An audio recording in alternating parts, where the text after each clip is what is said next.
I should open by saying that I don't care too much for Star Wars. I get the general gist of the movies and they're cool and all, but I've never really sat down and watched through an entire one. I played a lot of Episode 1 Racer on the N64 when I was a kid, but that's about it. But hey, I ain't here for this guy, I'm here for this guy.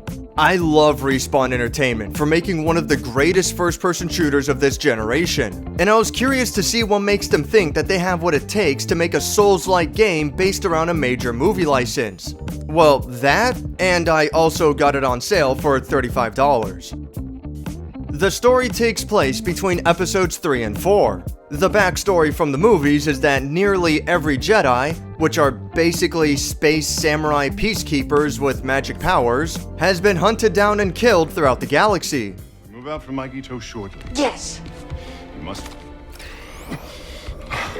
Master, are you okay? Something is... No! No! What's happening? What did the commander... The player takes the role of Cal Kestis, a former Jedi survivor hiding out as a garbage man away from the prying eyes of the evil Empire, until they eventually catch up with him. Luckily, another former Jedi who's been listening in on Empire communications finds out about Cal's discovery and swoops in to save him. Now learning that he's no longer alone, Cal teams up with his new allies to save the galaxy.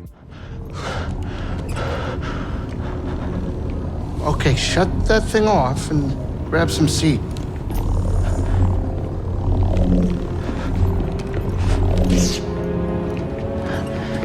Thanks for the help. Their big plan is to uncover a list of young children who are sensitive to the Force and are really good at using magic or whatever. They're gonna go find them and rebuild the Jedi Order, take down the Empire, blah blah blah, you get the idea. The story is pretty good, or at least it's a lot better than I would have expected. Most of it revolves around following old transmissions of this guy who's uncovering an ancient civilization. And it's okay. This vault is a sacred temple, built by a vanished civilization known as the Zepho. Meditating here, I was granted a premonition through the Force, a vision of doom. I do like the direction that the lore goes in, with the Zepho being highly advanced but were brought down by their own pride. However, this is all definitely the most boring part. The far more interesting bits of the story are the character interactions. Grease is an excellent comic relief, but he manages to balance it out without being obnoxious. Oh, BD1, this is Grease. Hey, Grease. What is that? Get off my sofa! Get off my sofa! Don't! Get out of there! Get out! That is BD1.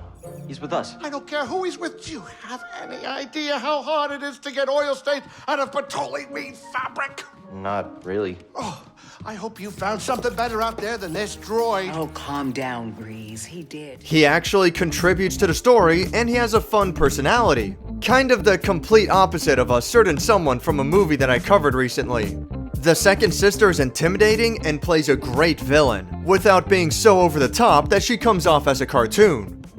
Tell me, where did he hide the holocron? Outstanding. But of all the characters, BD1 somehow manages to be the real standout. They're doing that thing with R2-D2 where it's just a bunch of bleeps and bloops and it's supposed to translate into English. But even as a ripoff of sorts, it's great. Scomplink? Yeah, you're right. I think I could replace yours with this. Let's get you fixed up. How's that?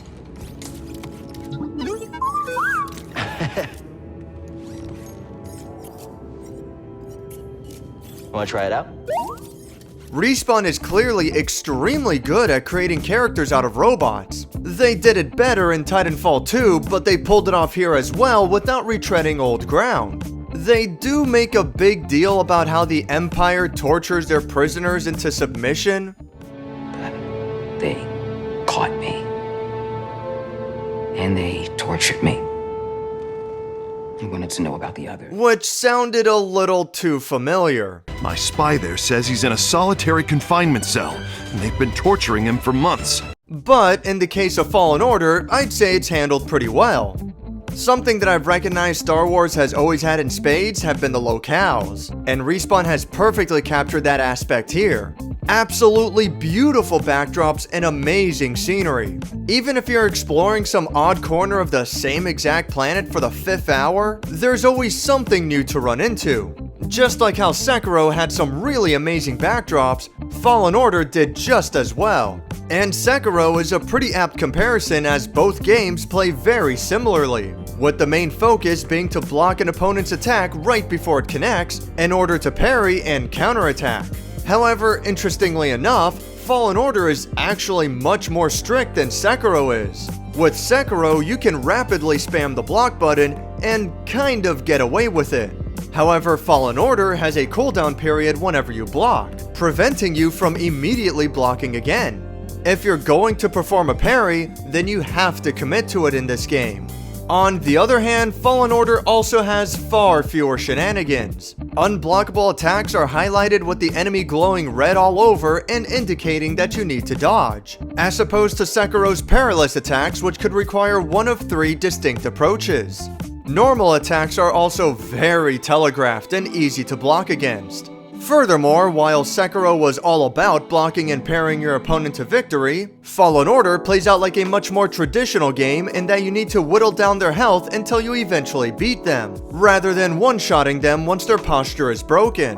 The combat is really well done here. Opponents are able to block and parry as well if the player is acting reckless, and force powers help with handling multiple enemies. Plus, there's a couple of lightsaber modes that can be switched to on the fly. Fallen Order isn't as slow or strict as Dark Souls, and it's not nearly as fast-paced as Sekiro. It plays sort of a middle ground, and it does very well for itself. A no doubt controversial topic for this game is that of the difficulty selection, and it does exactly what it's there for. If you're terrible at video games, then you turn it down. It is really nice that the difficulty selection even details what changes, but unfortunately the 2 highest difficulties sit between too easy and getting one-shot by an early game boss.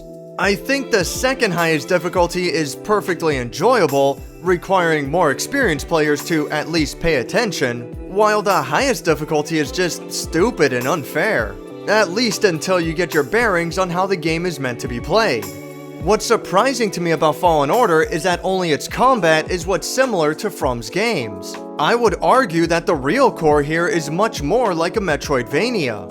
You explore areas, look for secrets hidden away in corners, and there's plenty of backtracking as you unlock new abilities which then grant access to new areas.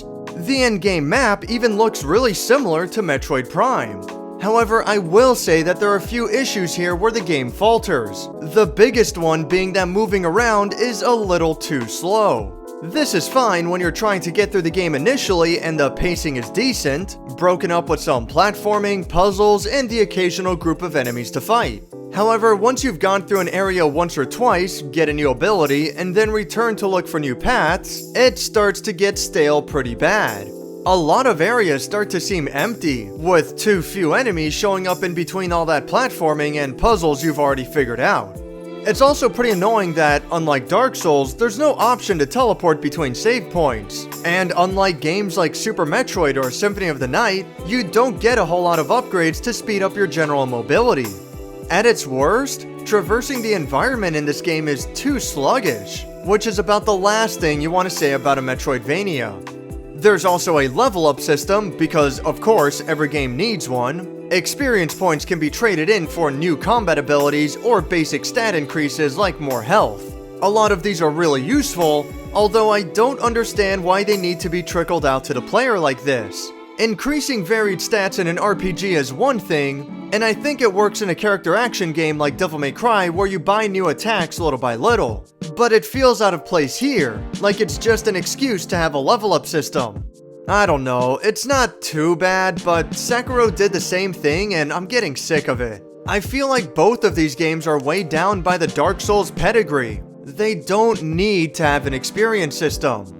The unique boss fights are awesome, but there are so few of them. And worse yet, most of the bosses are just reskins of normal enemies. If you thought Sekiro was bad about reusing bosses, Fallen Order is downright unapologetic. The normal enemy variety is pretty good, and they do a good job at mixing things up. But you're no doubt gonna get sick and tired of fighting a stormtrooper for the 100th time. I suppose that's Star Wars for you though, so I won't complain too much here. As good as the game is as a whole, it does have a few hiccups here and there that keep it from becoming great. But I do want to give Respawn a lot of credit. I didn't think they could pull it off, but hey, this game actually isn't half bad. Even the lore got me interested in wanting to check out the original movie sometime. While Fallen Order doesn't quite excel in any particular area, it does do a little of everything pretty well. Whether you're here for the Souls combat or the Metroidvania style exploration, or if you're just a Star Wars fan, then I think there's a little bit of something for everyone, and I'd give this a pretty solid recommendation for just about anyone. Thanks for watching my review on Star Wars Jedi Fallen Order.